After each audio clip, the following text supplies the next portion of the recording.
അസ്സലാമു അലൈക്കും വറഹ്മത്തുള്ളാഹി വബറകാതുഹു. പ്രിയപ്പെട്ട സഹോദര സഹോദരിമാരെ, ഇന്നത്തെ മജ്ലിസിൽ ചൊല്ലുന്ന ദിക്ർ ഏറ്റവും മഹത്തായ, ദാരിദ്ര്യം മാറി സമ്പന്നനാവാൻ പറ്റിയ ഒരു ദിക്റാണ്. അധിക ആളുകളും കമന്റിലൂടെ ചോദിക്കുന്ന കാര്യമാണ്, ദാരിദ്ര്യം മാറി പെട്ടെന്ന് സമ്പന്നനാവാൻ, നല്ല ഐശ്വര്യം ലഭിക്കണം, രോഗങ്ങൾ ശിഫയാകണം, കടങ്ങൾ വീടിക്കിട്ടണം, പ്രയാസങ്ങൾ മാറിക്കിട്ടണം, നല്ല സന്തോഷമുള്ള, സമാധാനമുള്ള, റാഹത്തുള്ള ഒരു ജീവിതം. ഇങ്ങനെ ഒരുപാട് കമന്റുകളാണ് ദിവസവും കാണാൻ കഴിയുന്നത്. ഇതിനെല്ലാം പറ്റിയ ഒരു ദിക്റാണ് ലാ ഹൗല വലാ ഖുവത ഇല്ലാ ബില്ലാഹ് എന്ന ദിക്ർ. മുത്തുനബി സല്ലല്ലാഹു അലൈഹി വസല്ലം തങ്ങൾ പറഞ്ഞു, ലാ ഹൗല വലാ ഖുവത ഇല്ലാ ബില്ലാഹ് എന്ന ദിക്ർ ഒരാൾ ദിവസവും 100 പ്രാവശ്യം ചൊല്ലിയാൽ അവന്റെ ജീവിതത്തിൽ ഒരിക്കലും ദാരിദ്ര്യം വരൂല. അപ്പോൾ ദാരിദ്ര്യം മാറി സമ്പന്നനാവാൻ പറ്റിയ ദിക്റാണ് ലാ ഹൗല വലാ ഖുവത ഇല്ലാ ബില്ലാഹ് എന്ന ദിക്ർ. മറ്റൊരു ഹദീസിൽ കാണാം, ഒരാൾക്ക് റിസിക്കിന്റെ വിഷയത്തിൽ പ്രയാസം അനുഭവപ്പെട്ടാൽ, സാമ്പത്തിക ബുദ്ധിമുട്ട് നേരിട്ടാൽ അവൻ അധികരിപ്പിച്ചു കൊള്ളട്ടെ ലാ ഹൗല വലാ ഖുവത ഇല്ലാ ബില്ലാഹ് എന്ന ദിക്ർ. അവൻ അധികരിപ്പിച്ചു കൊള്ളട്ടെ ലാ ഹൗല വലാ ഖുവത ഇല്ലാ ബില്ലാഹ് എന്ന ദിക്ർ ചൊല്ലിയാൽ നാം വിചാരിക്കാത്ത ഭാഗത്തിലൂടെ നമുക്ക് ജീവിക്കാൻ ആവശ്യമായ എല്ലാം അല്ലാഹു സുബ്ഹാനഹു വ തആല തരുന്നതാണ്. ലാ ഹൗല വലാ ഖുവത ഇല്ലാ ബില്ലാഹ് എന്ന ദിക്ർ 99 രോഗങ്ങൾക്ക് മരുന്നാണ്. അതിലേറ്റവും താഴെ തട്ടിലുള്ളത് ടെൻഷനാണ്. അതിന് മുകളിലുള്ള വലിയ വലിയ ബുദ്ധിമുട്ടുകളും പ്രയാസങ്ങൾക്കും രോഗങ്ങൾക്കും മരുന്നാണ് ലാ ഹൗല വലാ ഖുവത ഇല്ലാ ബില്ലാഹ് എന്ന ദിക്ർ.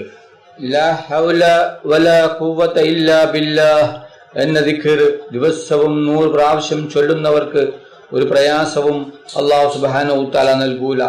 അതുപോലെ തന്നെ നമ്മുടെ ഉദ്ദേശങ്ങൾ പൂവണിയാൻ, ആഗ്രഹങ്ങൾ സഫലമായി കിട്ടാൻ, ആവശ്യങ്ങൾ നേടിയെടുക്കാൻ ലാ ഹൗല വലാ ഖുവത ഇല്ലാ ബില്ലാഹ് എന്ന ദിക്ർ വലിയ കാരണമാകുന്നു.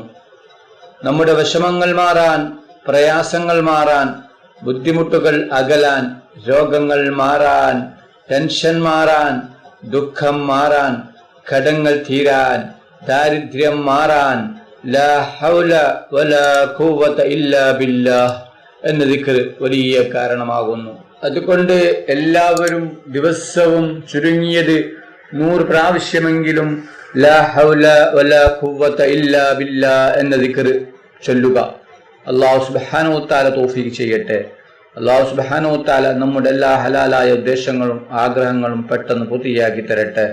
നമ്മുടെ എല്ലാ വിഷമങ്ങളും പ്രയാസങ്ങളും ബുദ്ധിമുട്ടുകളും ടെൻഷനുകളും ദുഃഖങ്ങളും രോഗങ്ങളും അല്ലാഹു സുബ്ഹാനഹു വ തആല മാറ്റി തരട്ടെ. അപ്പോ എല്ലാവരും ഉസ്താദിന്റെ കൂടെ ഈ ദിക്ർ 100 പ്രാവശ്യം ചൊല്ലണം. അതിനുശേഷം നമുക്ക് ദുആയിലേക്ക് പ്രവേശിക്കാം. അല്ലാഹു സുബ്ഹാനഹു വ തആല നമ്മുടെ മജ്ലിസ് സ്വീകരിക്കുമാറാകട്ടെ. ദുആക്ക് ഇജാബത്തുള്ള മജ്ലിസായി അല്ലാഹു സുബ്ഹാനഹു വ തആല നമ്മിൽ നിന്നും കബൂൽ ചെയ്യട്ടെ.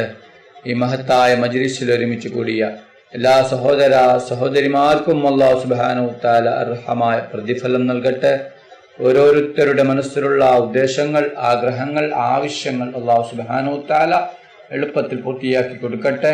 ഓരോരുത്തരുടെ മനസ്സിലുള്ള വിഷമങ്ങൾ, പ്രയാസങ്ങൾ, ബുദ്ധിമുട്ടുകൾ, സങ്കടങ്ങൾ, ദുഃഖങ്ങൾ, രോഗങ്ങൾ, കടങ്ങൾ, ടെൻഷനുകൾ എല്ലാം അല്ലാഹു സുബ്ഹാനഹു വ തആല മാറ്റി കൊടുക്കട്ടെ. അഊദു ബില്ലാഹി മിനശ് ശൈത്വാനിർ റജീം. ബിസ്മില്ലാഹിർ റഹ്മാനിർ റഹീം. ഫദ്കുറൂനി അദ്കുറുകും വഷ്കുറൂലി വലാ തക്ഫുറൂൻ. ലാ ഇലാഹ ഇല്ലല്ലാഹ് ലാ ഇലാഹ ഇല്ലല്ലാഹ് ലാ ഇലാഹ ഇല്ലല്ലാഹ് ലാ ഇലാഹ ഇല്ലല്ലാഹ് ലാ ഇലാഹ ഇല്ലല്ലാഹ് ലാ ഇലാഹ ഇല്ലല്ലാഹ് ലാ ഇലാഹ ഇല്ലല്ലാഹ് ലാ ഇലാഹ ഇല്ലല്ലാഹ്